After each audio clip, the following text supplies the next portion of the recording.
subscribe official iNews channel. Dan jangan lupa klik tombol notifikasinya. Perebutan legalitas dua kubu Partai Demokrat kian memanas. Mereka tidak hanya bertarung di ranah politik, juga ranah hukum. Siapa yang akan mendapatkan pengakuan pemerintah dan bukti apa saja yang mereka miliki, kami akan bahas bersama Kepala Badan Komunikasi Strategis Partai Demokrat kubu AHY Herzaki Mahendra Putra dan juru bicara Partai Demokrat KLB Boyke Nofrizon. Saya ke Pak Boyke terlebih dahulu. Ya, Mbak. Pak Boyke, bukti-bukti apa saja yang telah Anda bawa ke Kemenkumham? Di permohonan juga berisi kepengurusan ADART dan perubahannya. Perubahan apa saja yang dibuat? Kalau kita mengacu sama bukti-bukti ya Mbak, tentunya bukti beserta dokumentasi mengenai keabsahan Kongres luar biasa yang dilakukan di Deli Serdang. Semua bukti, semua dokumen, keabsahan atas terlaksananya Kongres luar biasa kemarin, itu semuanya sudah kita berikan dan kita satukan melalui dokumen dan kita berikan kepada Menteri Hukum dan HAM pada saat pendaftaran 2 hari yang lalu ya Mbak ya. Dan semuanya tertera di sana. Jadi kalau misalnya kita bicara tentang bukti, legalitas, legal standing semuanya itu sudah tertera dalam dokumen yang diserahkan kemarin di Menteri Hukum dan HAM. Jadi itu Mbak. Ada perubahan apa saja Pak Boyke? Kalau perubahan cukup signifikan ya Mbak ya. Iya. Kenapa? Karena perubahan yang mendasar adalah perubahan anggaran dasar dengan rumah tangga.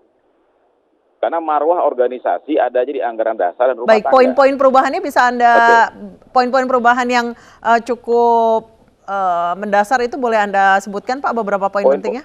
Oke, poin-poin perubahan yang mendasar yaitu Mbak, itu tertera dalam anggaran rumah tangga ya Mbak ya, dan anggaran dasar dan rumah tangga.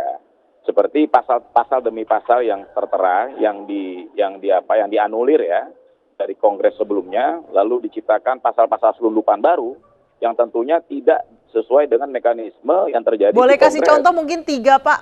Oke, pertama pasal 83 anggaran dasar rumah tangga yaitu mengenai pemilihan musyawarah cabang ya, musyawarah cabang yang seharusnya diputuskan dan dilakukan dalam musyawarah cabang seperti yang sudah ya Mbak, ada konsultasi politik di sana. Itu terjadi dari mulai awal berdirinya partai politik Demokrat. Nah, itu hari ini di Kongres Partai Demokrat kelima, semua itu tidak ada dan sudah diatur langsung pemilihan ketua DPC itu langsung diputuskan oleh Dewan Pimpinan Daerah 2 suara. Dewan Pimpinan Pusat 3 suara, jadi 5. Itu satu. Kedua, yaitu calon pemilihan ketua daerah ya, atau kita anggap yaitu musda, musyawarah daerah. Itu juga sama, yang seharusnya dilakukan di musyawarah daerah, seperti acara 5 tahunan partai politik, ada kontestasi di sana, ada demokrasi di sana terjadi, bahwa teman-teman DPD, calon-calon ketua DPD mau melakukan rivalitas politik, berdemokrasi, tiba-tiba diamputasi dan dibunuh hak politiknya. Baik. Dan langsung diputuskan oleh Dewan Pimpinan Pusat. Ini artinya bukan lagi mengangkangi, tapi membunuh hak politik kader. Itu Mbak. Baik, saya langsung tanya tanggapannya ke Mas Herzaki, silakan Mas Herzaki. Silakan. Ya, makasih. Pertama perlu saya tegaskan dulu, ini akan menjadi tidak masuk akal dan melanggar hukum dan juga tidak sah secara hukum pada saat ada produk hukum, ya kan, yang dianggap produk hukum, ya, yang dilakukan di forum yang tidak sah secara hukum. Ya. Pertama bahwa Kongres luar biasa kemarin yang diklaim sebagai Kongres luar biasa oleh teman-teman, oleh mantan kader kami, ya, itu jelas-jelas tidak sesuai dengan ADART kami gitu untuk pengusulannya. Jadi proses untuk diadakan Kongres luar biasa saja sudah tidak sah. Karena ada 3 unsur, ada DPD, DPC, dan juga ketua majelis tinggi. 3-tiganya tidak ada yang dipenuhi, itu satu. Yang kedua, kalau tadi bicara mengenai anggaran dasar dan anggaran rumah tangga, jelas sekali di ART juga diatur bahwa pelaksana dari Kongres luar biasa itu adalah Dewan Pimpinan Pusat gitu, ya. Sedangkan jelas-jelas penyelenggara yang kemarin ada yang mantan kader, ada yang kader dan tidak jelas. Yang disebut dengan DPP itu kan seharusnya adalah ketua umumnya siapa, sekretaris jenderalnya siapa, membuat surat gitu loh ya. Membuatkan surat mandat ya atau semacam kayak SK, inilah pelaksananya gitu. Nah, itu kan juga tidak dipenuhi gitu. Dan terakhir bahkan pesertanya pun sampai dengan saat ini kita juga tidak tahu ya, siapa pemilik suara sah yang benar-benar hadir di sana. Jadi secara prosedur saja itu sudah masuk kategori perbuatan melanggar hukum dan demikian batal atas nama hukum, dan demikian hasil-hasilnya pun tidak sah gitu. Baik. Jadi kalau saya ingin membahas hasilnya, apa yang mau dibahas gitu, karena kan itu tidak sah secara hukum gitu loh. Baik Ya. Pak Boyke. Dari kami itu. Yang Baik Pak Boyke, Ya. langsung saja tanggapi. Gini Mbak, kalau Mas Zaki ya bicara tidak sah secara hukum. Sekarang gini, bahwa produk kongres yang dilakukan kemarin, bukan kongres luar biasa ya, kongres kelima kemarin, kalau kita bicara sah secara hukum, memang hari ini terlegalitas bahwa ketua umum adalah Mas Agus Harimurti Yudhoyono. Namun di balik itu kenapa terjadinya kongres luar biasa? Tentu ada persoalan, ada tsunami politik yang terjadi, ada sistem yang sangat amburadul. Kalau kita bicara demokrasi, bicara kesahan, saya mau bertanyakan ke Mas Zaki, apakah produk hasil KLB secara konstitusi, ya kita katakan sah karena sudah terlegalitas lewat Menkumham. Tetapi bicara tentang kinerja, bicara tentang apa yang terjadi di sana, itu mengangkangi semua proses hukum, Mas. Karena saya ada di sana, saya sebagai pemilik suara di kongres kelima itu.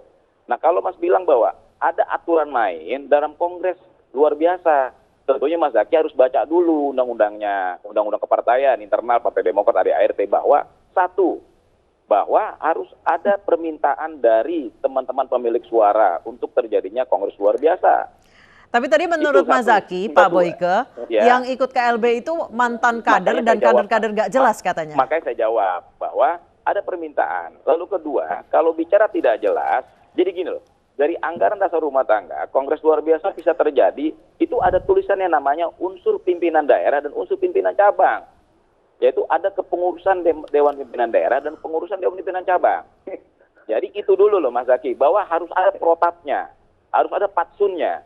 Kalau kita bicara kongres, ya bahwa keterwakilan adalah ketua DPC atau ketua DPD. Namun kongres luar biasa tertera dalam anggaran dasar rumah tangga bahwa unsur pimpinan daerah dan unsur pimpinan cabang atau kepengurusan pimpinan daerah dan pengurusan pimpinan cabang. Jadi kalau misalnya Mas Zaki mengatakan tidak sah, verifikasi dulu. Apakah teman-teman di luar ketua DPD atau ketua DPC misalnya ya, bahwa yang hadir wakil ketua, yang hadir sekretaris DPR atau DPC, itu tidak sah. Itu salah. Undang-undang partai menyatakan itu. Undang-undang ADART internal partai menyatakan itu. Bahwa itu adalah sah permintaan dari para kader, pemilik suara, dan diwakili oleh tadi saya bilang, unsur pimpinan daerah, unsur pimpinan cabang, atau adalah kepengurusan daerah, pengurusan cabang. Baik, langsung Mas Zaki ditanggapi. Ya itu keliru ya, jelas-jelas namanya ya. Silakan, dari undang-undang parpol itu kan sudah tegas dan jelas juga menyampaikan. ADART kami juga sesuai dengan undang-undang parpol, merujuk ke sana. Pada saat disahkan oleh SK Menhukam, tepatnya dengan ya SK Menhukam dengan nomor MHH 09 tahun 2020 itu, itu dasar Mas, dengar dulu. Saya tadi tidak bahas Anda bicara. Oke, lanjut. Ya, itu sangat tegas dan jelas di situ bahwa perubahan ADART kami ini sudah sesuai dengan pasal-pasal di dalam undang-undang mengenai parpol, undang-undang nomor 2 tahun 2008 jungto ke 2011 gitu loh. Nah kemudian sangat tegas dan jelas juga Mas, tolong dipelajari kembali ini ADART tahun berapa ya gitu ya, karena sangat tegas dan jelas yang namanya DPD dan DPC itu yang dianggap mewakili itu adalah ketua gitu loh di sini secara simbolnya, bukan yang lain-lain. Memang kalau wakil ketua tanda tangan boleh, emang kalau misalnya kepala badan apa tanda tangan boleh, nggak sah itu secara hukum. Yang sah secara hukum itu adalah hanya ketua. Yang dianggap memiliki suara itu adalah ketua beserta dengan sekretaris. Nah kalau saya begini melihatnya, ya ini lagi-lagi bagi kami menjadi pertanyaan besar. Kami senang sekali Bang Boyke menyampaikan bahwa beliau dulu adalah pemilik suara di saat kongres. Ya, ada jangka waktu yang sangat-sangat panjang sekali. Kenapa kemudian ada pembicaraan ini sekarang gitu loh? Ya lagi-lagi karena ada intervensi bagi kami dari oknum kekuasaan. Ini kan gangguan besar buat demokrasi kita gitu. Jadi lagi-lagi pada saat kita bicara mengenai ranah hukum atau bicara mengenai hukum, tetapi dengan sosok-sosok atau teman-teman yang sangat tidak menghargai hukum, menafikan etika, norma dan kemudian juga kepatuhan ya. Baik Pak Boyke, singkat saja. Gini loh, kita jangan dulu bicara tentang tidak menghargai hukum atau demokrasi. Kembali lagi ke tentang perubahan ADART, Mas Zaki ya, bahwa apakah boleh anggaran dasar rumah tangga yang menjadi fatsun organisasi dirubah di luar Kongres? Sama seperti misalnya Undang-Undang 45 gitu loh, mukadimah itu dirubah.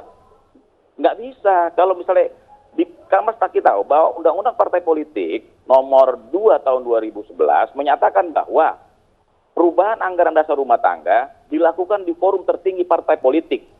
Forum tertinggi Partai Demokrat adalah Kongres. Itu dulu loh patsunnya. Bahwa kalau misalnya ada makanya kalau ada perubahan dilakukan di luar Kongres, Itu sah atau tidak? Pertanyaannya simpel bahwa telah gini loh, hasil Kongres kelima telah melakukan pengangkat Demokrat 1. Hasil Kongres kelima yaitu telah membohongi tidak hanya internal Partai Demokrat, tapi membohongi negara atas nama Menkumham. Karena kenapa? Karena semua produknya itu sangat simultan, produknya akal-akalan.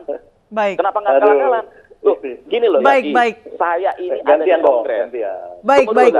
Saya meluruskan, Mbak. Saya ada di Kongres. Tidak ada namanya perubahan, tidak ada pembahasan anggaran dasar rumah tangga di dalam Kongres.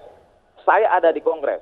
Saya pemilik suara di Kongres. Baik, 3 kata saja Mas Zaki. Mas Zaki boleh 3 kata saja karena waktunya sudah habis. Oh iya. Kalau singkat saja Mas Zaki, 3 kata saja. Dilakukan di luar Kongres, itu artinya tidak menghormati kajian hukum, tidak melanggar hukum negara. Kami di Demokrat diajarkan untuk santun, untuk tahu etika, ya, batu pada etika diskusi. Sangat tegas dan jelas, yang menghina itu adalah para pelaku yang mengklaim, ya, membuat KLB kemarin, karena jelas-jelas Menteri Hukum dan HAM sudah mengeluarkan namanya SK. MH 9 tahun 2020 tercatat di lembar negara. Baik, mohon maaf Pak Boyke. Mohon maaf Pak Boyke, mohon maaf Mas Herzaki. Waktu kita sudah habis.